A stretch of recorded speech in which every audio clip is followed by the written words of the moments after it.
Dünyanın 30 ölkəsindən səyyah elitasında yer alan nüfuzlu beynəlxalq səyahətçilərin Qarabağa səfəri başlayıb. 6 qitəni təmsil edən səyyahların yer aldığı qrupun rəhbəri, dünya şöhrətli səyyah Nomadmania klubunun təsisçisi Hari Mitsidisidir.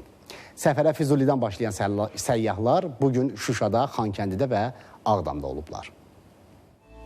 Beynəlxalq səyyahların Qarabağ və Şərqi Zəngəzura olan səfərinin əsas məqsədi burada aparılan nəhəng bərpa və quruculuq işləri, mina təmizləmə fəaliyyəti, Ermənistan tərəfindən işğal dövründə törədilmiş vəhşiliklər və dağıntıları müşahidə etməkdir. Səfərə Füzulidən başlayan səyyahlar sonra Şuşada şəhərin tarixi yerləri ilə tanış olublar. Yuxarı Gövhərağa məscidi, işğal zamanı dağıntılara məruz qalan ev muzeylərində, Cıdır düzündə olan beynəlxalq səyyahlara buradakı tarixi abidələr haqqında geniş məlumat verilib. Mənim Qarabağa olan ilk səfərimdir. Buradakı atmosfer çox xoşuma gəlir. Xüsusilə arxamızda olan qala diqqət çəkir. Mən burada həmçinin yenidən qurma işlərinin də şahidi oldum. Məncə, bu gələcəkdə daha çox turistin bura səfər etməsinə öz töhfəsini verəcək. Qarabağ və Şərqi Zəngəzurla bağlı təəssüratlarımı bölüşərkən əvvəlcə rekonstruksiya proseslərini qeyd etməliyəm. Buradakı yollar, tikililər, bütün bunların belə sürətlə baş verməsi çox sevindiricidir. Azərbaycan çox gözəl ölkədir. Onun insanları çox dostcanlıdır. Mətbəxiniz isə möhtəşəmdir. Bu ərazinin bu həddə dağıntıya məruz qalması həqiqətən çox kədərlidir. 2020-ci ildən sonra burada bərpa quruculuq işləri həyata keçirilir və bu həqiqətən təqdirə layiqdir. Qısa bir müddətdə bu qədər işlərin görülməsi inanılmazdır. Bu Azərbaycana ilk gəlişimdir. Öz ölkəmizə qayıtdıqda sözsüz ki, bu gözəl ölkə, onun şəhərləri barədə danışacağıq.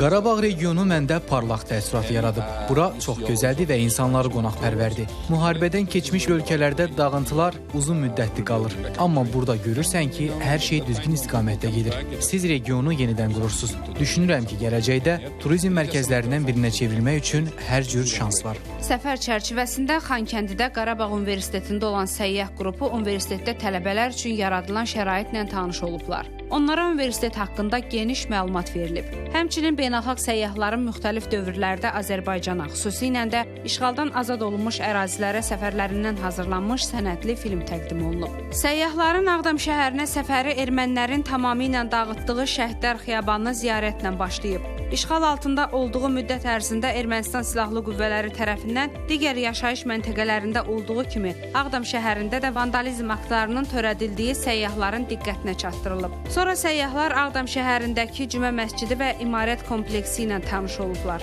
Abidələr haqqında qonaqlara ətraflı məlumat verilib. Ağdam şəhərini gəzən səyyahlar işğaldan azad edildikdən sonra ərazinin mina və patlamamış hərbi sursatlardan təmizlənməsi, həmçinin burada geniş yenidən qurma işlərinin aparılması barədə də məlumatlandırılıblar. Qeyd edək ki, beynəlxalq səyyahların Qarabağ və Şərqi Zəngəzura olan səfəri daha 2 gün davam edəcək. Səadət Ayaz qızı, Aslan Məmmədli, Turanə Tağızadə, ATV Xəbər.